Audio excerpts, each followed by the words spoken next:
I wanted to create a video on the cholesterol myth simply because it's been so brainwashed into our heads from 1950 more than any other myth that has been in existence.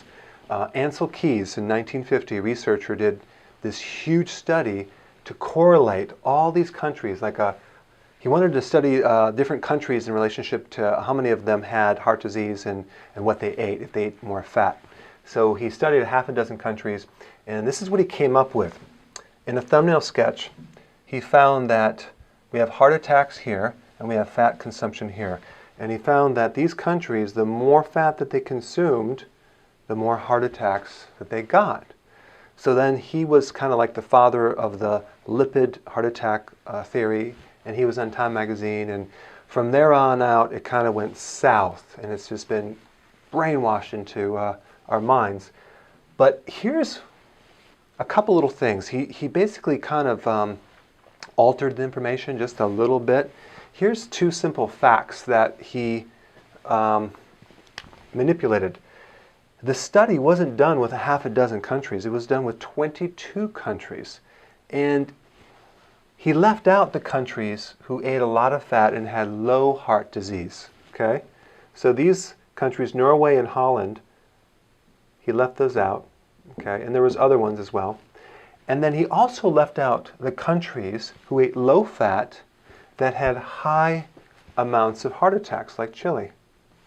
Now, if you include all of the data in this study, it pretty much looks like this. Okay?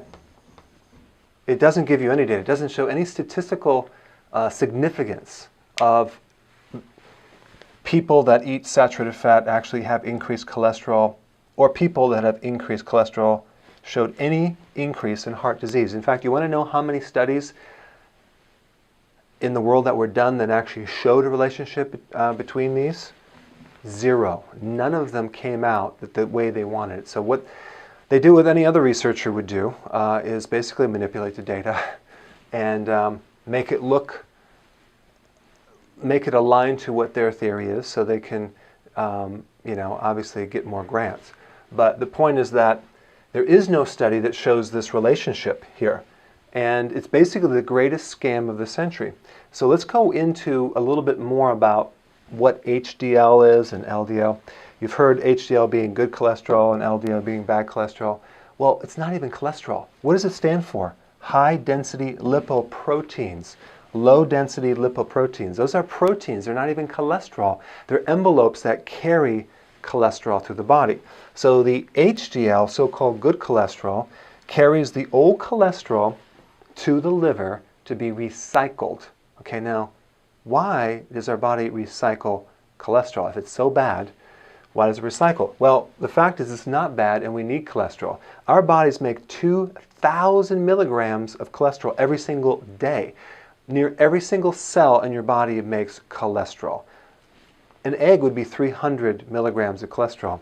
The truth is that when you eat less cholesterol, your body just makes more of it, because it acts as a Band-Aid to help arteries that are corroding or getting ulcers or getting damaged or getting inflammation. It acts to help as a healing agent, and that's why cholesterol is in the artery, because it's trying to heal it as a scab. It's not the culprit, it's the middleman. Most of our brains are made from cholesterol to allow for the insulation to travel with the nerves. We have all the cell walls are made from cholesterol. Most of our hormones are made from cholesterol, especially the sex ones. So we need this cholesterol desperately in order to survive. If you didn't have cholesterol, you wouldn't be able to survive. And cholesterol is also needed to make vitamin D to help convert and increase the calcium into the blood, so then we can take the other vitamins to transport into the bone. But I've watched that video on vitamin K2 because that's very important, because it tells you the other half of the story with clogged arteries. So we have this good cholesterol, which carries old cholesterol to the liver, recycles it. That means it's good. And then the bad cholesterol carries cholesterol from the liver into the tissues. Okay? But they're really not bad. They're just they're envelopes to transport calcium back and forth. Out of the LDL, only a very small part of the LDL is really, really bad, and it's the very small little particles, because in LDL there's a lot of different sizes. You have these big fluff balls and you got these tiny little pebbles of LDL, and the real small ones are the ones that form the plaquing around and inside the artery itself, and that's why people are against them. But the purpose is the body's just trying to heal itself. So now let's talk about what is the problem with heart attacks, okay? Well, it's inflammation. It's inflammation because the wall of the artery is damaged from inflammation. And it's kind of like an ulcer. It's a degenerative type situation.